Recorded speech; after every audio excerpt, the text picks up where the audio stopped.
आप सबों का बहुत बहुत स्वागत है वैभव क्लासेस के इस YouTube परिवार पर।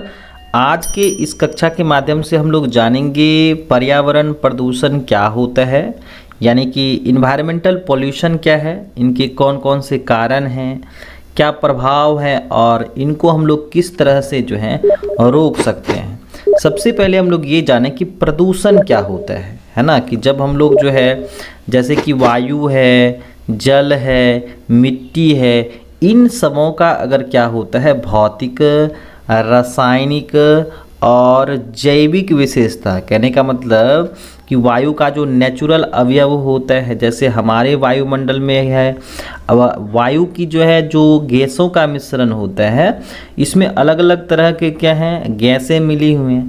अगर कोई अशुद्धियाँ आती हैं तो फिर जो है हमारा वायु गंदा हो जाता है। जल का भी एक अपना नेचुरल कंटेंट्स है। अगर जो है जल में मनुष्य और प्राकृतिक घटनाओं के कारण जो है कुछ उसमें अशुद्धियाँ मिल जाती हैं तो फिर जो है जल प्रदूषित हो जाते हैं।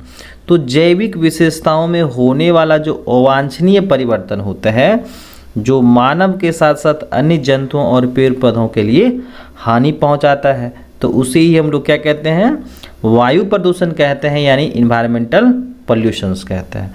चलिए अब हम लोग यहाँ पर देखते हैं कि जो पर्यावरण प्रदूषण होता है, यानी कि प्रदूषण का जो मुख्य कारण होता है जिसकी वजह से प्रदूषण उत्पन्न होते हैं। आसान भाषा में वे पदार्थ जो प्रदूषण उत्पन्न करते हैं, निर्माण करते हैं, उसे हम लोग क्या कहते हैं, प्रदूषक कहते हैं।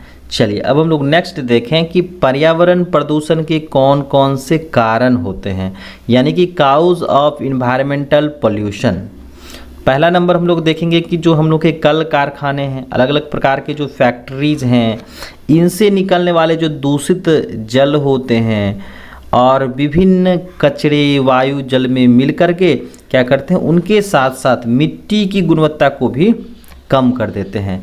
जैसे होता क्या है कि बहुत सारे ऐसे कल कारखाने हैं, जैसे चीनी के मिल हो गए, है ना, बहुत सारी चिमनी भट्टियाँ हो गई, अलग अलग तरह के उत्पाद बनाने वाले जो हम लोग के फैक्ट्रीज हो गए, उनसे क्या होता है दूषित जल निकलता है ना। और भी बहुत सारे जो है वाहित गैसें निकलती हैं जो कहीं ना कहीं जो है हम लोग के वायु में मिलकर, जल में मिलकर, मिट्टी में मिलकर के क्या करती हैं, इन सबों को दूषित करती हैं। तो इस वजह से क्या होता है कि मिट्टी, वायु और जल की गुणवत्ता क्या हो जाती है, कम हो जाती हैं। चलिए नेक्स्ट पॉइंट हम लोग देखें, आधुनिकीकरण। यानी कि आधुनिकीकरण कहने का मतलब जो मनुष्य जो है पुराने समय से जो है नए समय में प्रवेश कर रहा है, जिसमें मानव अपनी आवश्यकता की पूर्ति के लिए अंधाधुन प्राकृतिक, यानी कि प्रकृति में जो पाए जाने वाले जो स्रोत हैं या प्राकृतिक स्रोतों का अंधाधुन उपयोग कर रहा है। अनेकों प्रकार की जहरीली गैसें जैसे धुआं और रसायन युक्त पदार्थों का जो पर्यावरण में मिश्रित होकर वायु, जल, मिट्टी को क्या कर रही हैं, दूषित कर रही हैं। कहने का मतलब ये हुआ कि मनुष्य जो है जो आधुनिकीकरण की ओर बढ़ रहा है, शहरीकरण की ओर बढ़ रहा है। जैसे कि एक ऐसे स्थान जहाँ पर कभी जो है बहुत सारे वृक्ष हुआ करते थे, वहाँ पर जो है हम लोग उन वृक्षों को काट करके जो है वहाँ पर एक नया फैक्ट्रीज तैयार कर रहे हैं। तो इस तरह से हम लोग क्या करते हैं, वैसे क्षेत्रों में जहाँ पर पौधे पाए जाते हैं उनको काट करके जो है अलग अलग जो है फैक्ट्री बनाते हैं, अलग अलग बिल्डिंग्स बनाते हैं, जिसमें जो है या नहीं तो हम लोग घर ही बनाते हैं। तो उससे जो निकलने वाले जो वेस्ट होते हैं जो सीधे हमारे पर्यावरण में मिलकर के क्या करते हैं, जो है पर्यावरण को प्रदूषित करते हैं। तो आधुनिकीकरण जिससे मानव अपनी आवश्यकता की पूर्ति के लिए अंधाधुन प्रकृति तथा प्राकृतिक संसाधनों का उपयोग कर रहा है और अनेकों प्रकार की जहरीली गैसें जैसे धुआं हो गए, कुछ रसायन युक्त पदार्थ हो गए जो पर्यावरण में मिश्रित होकर के क्या करती हैं, वायु को, जल को और मिट्टी को प्रदूषित करती हैं। चलिए नेक्स्ट पॉइंट हम लोग देखें कि विभिन्न रसायनों का प्रयोग, जैसे रासायनिक उर्वरक हो गए, कीटनाशक हो गए, जो वायु, जल, मिट्टी को क्या कर देती हैं, दूषित कर देती हैं। जैसा कि जो है हम लोग अपने खेतों में क्या करते हैं, सिंथेटिक खाद डालते हैं, BHC धूल डालते हैं और कीड़े मकोड़े को मारने के लिए हम लोग क्या करते हैं, कीटनाशक का उपयोग करते हैं। तो ये सभी जो है आपके बीएससी धूल हैं, आपके जो हैं सिंथेटिक उर्वरक हैं, उसके बाद इंसेक्टिसाइड्स हैं, कीटनाशी हैं, ये सभी जो हैं क्या करते हैं, यानी पर्यावरण प्रदूषण को क्या करते हैं, बढ़ाते हैं। तो नेक्स्ट देखें कि जीवाश्म ईंधन होते हैं जिसके जलने से, यानी कि कोयला हो गए, डीजल हो गए, पेट्रोल हो गए, बहुत ही जहरीली गैसें निकलती हैं जो अम्लीय वर्षा का क्या करती हैं, कारण बनती हैं। चलिए नेक्स्ट पॉइंट हम लोग देखें कि कुछ प्राकृतिक कारण, जैसे कि कुछ हमारे नेचुरल कंटेंट्स भी होते हैं, नेचुरल ऐसे काउज भी होते हैं जो पर्यावरण प्रदूषण में मदद करते हैं।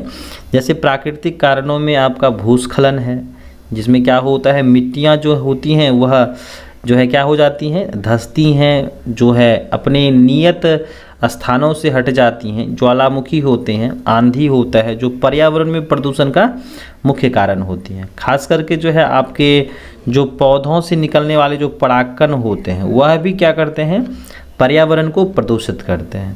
तो नेक्स्ट देखें, पौधों में जो उत्पन्न परागकण वायु में मिलकर वायु प्रदूषण का कारण बनती हैं। तो ध्यान रखिएगा कि हम लोग के पर्यावरण में भी जो है कुछ ऐसे नेचुरल सोर्सेस हैं, यानी प्राकृतिक जो है कारक हैं जिसकी वजह से प्रदूषण होता है। जैसे भूस्खलन हो गए, ज्वालामुखी हो गया, आंधी हो गया, है ना, परागकण हो गया, यानी कि ये सभी के सभी जो है हम लोगों के पर्यावरण प्रदूषण में अहम भूमिका निभाते हैं। नेक्स्ट हम लोग देखें वृक्षों की अंधाधुंध कटाई, यानी कि जब हम लोग क्या करते हैं, वृक्षों की कटाई करते हैं तो इससे क्या होता है, हमारे पर्यावरण में कार्बन डाइऑक्साइड की अत्यधिक मात्रा बढ़ जाती हैं और इसकी वजह से ना बहुत सारी समस्याएं आती हैं, जैसे कि हमारे पृथ्वी का तापमान बढ़ जाना, है ना, ये सब पर्यावरण का असंतुलन हो जाना, ये सब समस्याएं होती हैं जब हम लोग अपने आसपास के वृक्षों को अत्यधिक मात्रा में काटते हैं। नेक्स्ट देखें जनसंख्या वृद्धि। तो जनसंख्या वृद्धि होने के कारण जो है प्राकृतिक संसाधनों का उपयोग भी अधिक होता है। कहने का मतलब ये हुआ कि जनसंख्या जब अधिक हो जाएगी तो प्राकृतिक संसाधनों का उपयोग भी अधिक होगा, जैसे जल का, वायु का, और भी बहुत सारे ऐसे जो हैं, जैसे वृक्षों के फल फूल हो गए, तो पौधे और जंतुओं के उत्पाद हो गए, इन सबों की अधिक आवश्यकता पड़ेगी। तो अधिक जनसंख्या वृद्धि से ना पर्यावरण प्रदूषण का भी जो है एक मुख्य कारण है। कहने का मतलब ये हुआ कि जनसंख्या जितनी अधिक वृद्धि होगी उतना ही क्या होगा, पर्यावरण प्रदूषण होगा। चलिए नेक्स्ट हम लोग देखें पर्यावरण प्रदूषण के प्रकार, यानी कि पर्यावरण प्रदूषण कितने प्रकार के होते हैं, टाइप्स ऑफ पॉल्यूशन। तो यहाँ पर हम लोग फर्स्ट ही देखेंगे कि वायु प्रदूषण, है ना, वायु प्रदूषण होते हैं। दूसरा है आपका जल प्रदूषण है। उसके बाद है मृदा प्रदूषण यानी सॉइल पॉल्यूशन है। ध्वनि प्रदूषण जिसको हम लोग साउंड या नॉइज पॉल्यूशंस कहते हैं। और रेडियोधर्मी प्रदूषण यानी कि आपका यहाँ पर जो है रेडियोधर्मी प्रदूषण है। तो चलिए अब हम लोग नेक्स्ट देखें कि पर्यावरण को प्रदूषित करने वाले प्रमुख पदार्थ कौन कौन से होते हैं। जैसे आपके धुआं हो गए जो अलग अलग जो है स्रोतों से निकलते हैं, जैसे कोयले के दहन से होता है। खेतों में हम लोग क्या करते हैं, विभिन्न पौधे को जला देते हैं। धूल से, जैसे आंधी तूफान होता है तो उसमें धूल उड़ता है। परागकण जो होता है यह आपके पौधों से निकलते हैं।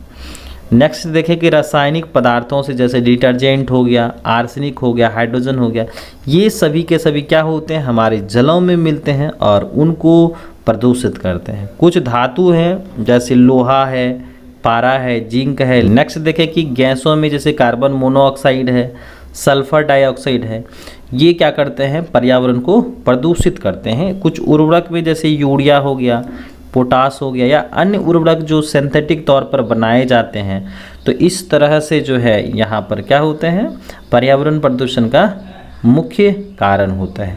चलिए अब हम लोग नेक्स्ट देखें कीटनाशकों के द्वारा, जैसे डीडीटी है, कवकनाशी है, कीटनाशी हैं।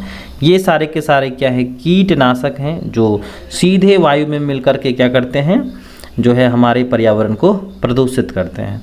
नेक्स्ट देखें वाहित मल, जैसे गंगा नदी में क्या करते हैं हम लोग, जो अपने घरों से निकलने वाले कूड़े कचरे होते हैं उनको हम लोग सीधे क्या कर देते हैं, गंगा नदी में बहा देते हैं। तो इसकी वजह से जो है जल प्रदूषित होता है, मिट्टी प्रदूषित होते हैं। चलिए अब हम लोग नेक्स्ट देखेंगे कि पर्यावरण प्रदूषण का भविष्य पर क्या प्रभाव होगा, यानी कि आने वाले समय में जो भी जनरेशन है उनको भुगतना पड़ेगा, है ना, कि जो दिन दूनी रात चौगुनी जो है हम लोग पर्यावरण प्रदूषण करने में जो है आतुर हैं। तो इस तरह से आने वाले जनरेशन्स को इसका क्या प्रभाव दिखेगा। तो पहला पॉइंट्स देखें कि आधुनिक युग में जिस तरह मनुष्य या हम लोग जो हैं पर्यावरण को प्रदूषित कर रहे हैं, अगर यही सिलसिला चलता रहा तो हम लोगों को जीवित रहने के लिए ऑक्सीजन कीट के साथ चलना पड़ेगा। मतलब ये हुआ कि जब हम लोग अभी के वर्तमान समय में जैसे वृक्षों को काट रहे हैं तो ऑक्सीजन की कमी होगी, तो आने वाले समय में जो है अगर वृक्ष ही ना रहें तो फिर ऑक्सीजन की जो है भरपूर कमी होगी। तो इसीलिए जो है हम लोगों को क्या करना पड़ेगा, अपने साथ ऑक्सीजन सिलेंडर लेके चलना पड़ेगा, या हो सकता है कि शुद्ध जल के लिए हम लोग को क्या करनी पड़ेगी, एक बहुत बड़ी कीमत चुकानी होगी, क्योंकि जल हमारा क्या हो गया, प्रदूषित हो गया। तो सभी के सभी जल अगर हमारे आसपास के क्षेत्रों में प्रदूषित हो जाएंगे तो फिर हम लोगों को शुद्ध जल कैसे मिल पाएगा। चलिए नेक्स्ट हम लोग देखें, जीव की आयु में कमी होती है।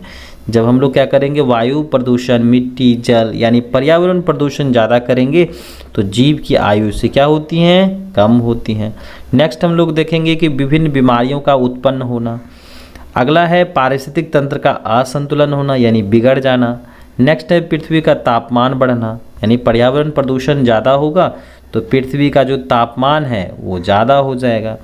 नेक्स्ट है अम्लीय वर्षा का प्रभाव दिखलाई पड़ना, यानी कि हमारे पर्यावरण में अगर प्रदूषण ज़्यादा है तो एसिडिक रेन जो हैं यह प्रमुख समस्याएं बन जाती हैं।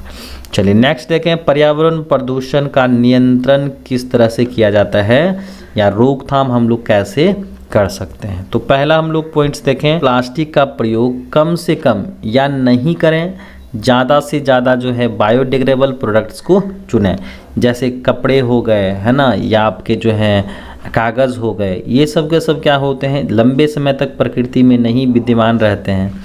तो अगर हम लोग इन सारी चीज़ों का प्रयोग करें तो फिर जो है हमारे पर्यावरण में क्या होगा, कचरा नहीं फैलेगा, है ना, पर्यावरण प्रदूषण जो है वह नहीं हो पाएगा। चलिए नेक्स्ट देखें, वाहनों एवं स्वचालित वाहनों का सीमित प्रयोग करें। यानी कि जब हम लोग क्या करते हैं, प्राइवेट गाड़ी से चलते हैं तो अलग अलग रोड साइड पर देखिएगा बहुत सारी गाड़ियां होती हैं, तो इसके स्थान पर जो है ना हम लोग वाहनों का उपयोग करेंगे। लेकिन अगर हम लोग सार्वजनिक वाहनों का उपयोग करेंगे तो फिर जो है हम लोग पर्यावरण प्रदूषण में जो कम करने में अपनी अहम भूमिका निभा सकते हैं। तो या नहीं तो अगर हम लोग प्रयोग कर ही रहे हैं तो सीमित प्रयोग करेंगे जिससे पर्यावरण प्रदूषण कम से कम हो। चलिए नेक्स्ट देखें कि रेलगाड़ियों का संचालन विद्युत से किया जाना चाहिए। मतलब ये हुआ कि पहले जो रेलगाड़ी चलती थी वह डीजल से चलती थी, कोयला से चलती थी, लेकिन इसमें जो है ना जितने सारे ईंधन खर्च होते थे, कहीं ना कहीं वो जो है अलग अलग प्रकार के जो है गैसें, विषाक्त गैसें निकालती थी, धुएं निकालती थी। तो इस वजह से क्या किया जाना चाहिए कि जो आपके रेलगाड़ियाँ होती हैं वो कंप्लीट विद्युत से चलाना चाहिए, इलेक्ट्रिसिटी से चलना चाहिए, ताकि जो है पर्यावरण प्रदूषण कम से कम हो। चलिए नेक्स्ट देखें, वाहनों में डीजल, पेट्रोल, कोयला की जगह पर सीएनजी का इस्तेमाल किया जाना चाहिए। नेक्स्ट देखें, उद्योगों एवं कारखानों से निकलने वाले वाहित मलों को उपचारित करके जल स्रोतों में बहाना चाहिए।